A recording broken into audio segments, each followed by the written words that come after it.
Unatazama Kyela Online TV, usisahau kusubscribe, kulike na kucomment. Nimesikia changamoto chache ambazo zimetolewa hapa na mwakilishi wenu ambaye amesoma risala muda sio mrefu. Mojawapo akiwa naomba elimu au awareness juu ya mitaala mpya ambao sasa nchi yetu tumeanza. Ni kweli ni kwamba serikali sasa tumeingia kwenye mitaala mpya na ni dhamira ya dhati ya serikali kuhakikisha ya kwamba tunaboresha au tunafanya mapinduzi makubwa kwenye sekta yetu ya elimu.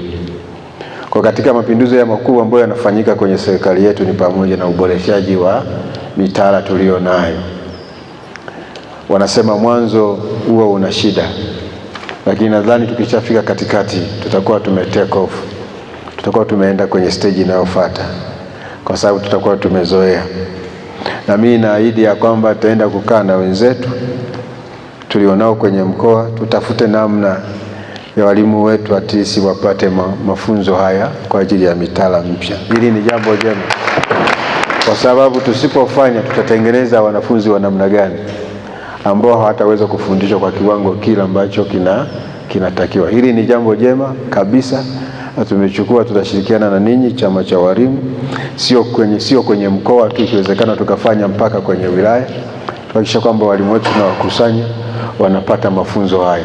Hata kama sio wote, tukabidi tukachukue kila shule, sisi kuwepo na wawakilishi hata wawili wa kuweza kuwafundisha wenzao kwa ajili ya kujiandaa vizuri na mtaala mpya.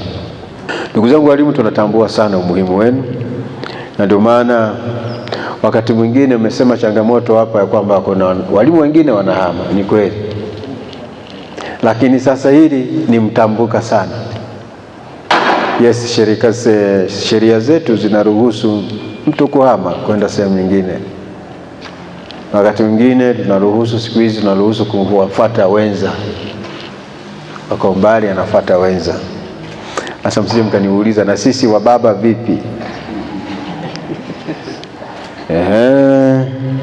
Lakini wakati mwingine tumekuwa na huruka tu ya namna ya kwamba mimi nataka nifanye nini? Nataka nihame. Mtu anapopata kazi leo, akikaa mwaka mmoja wa pili anasema mimi naondoka huko, nimechoka. Lakini wakati anaitafuta ile kazi, alikuwa analia machozi usiku, tena anasali, anafunga. Anaona kwamba labda nikifunga ndio Mungu atanisaidia nipate ile nini kazi. Lakini anapoipata ile kazi ndio wa kwanza kusumbua kwao. Na wakati anaandika pale kwenye barua yake anasema mimi nitafanya kazi sehemu yoyote ile. Tumefanikiwa kuishawishi serikali kutoa madaraja ya mseleleko katika mkoa wa Njombe. Jumla ya walimu 805 walipata daraja la mseleleko katika bajeti ya 23-24. Pia walimu 2676 walipanda madaraja katika bajeti ya 24-25. Tunaipongeza serikali ya awamu ya 6 chini ya uongozi wa Mheshimiwa Rais Dr. Samia Suluhu Hassan. Ndugu mgeni rasmi, kila penye mafanikio hapakosi changamoto. Walimu wa mkoa wa Njombe wanazo changamoto mbalimbali. Ya kwanza ni ukosefu wa mafunzo juu ya mitaala mipya.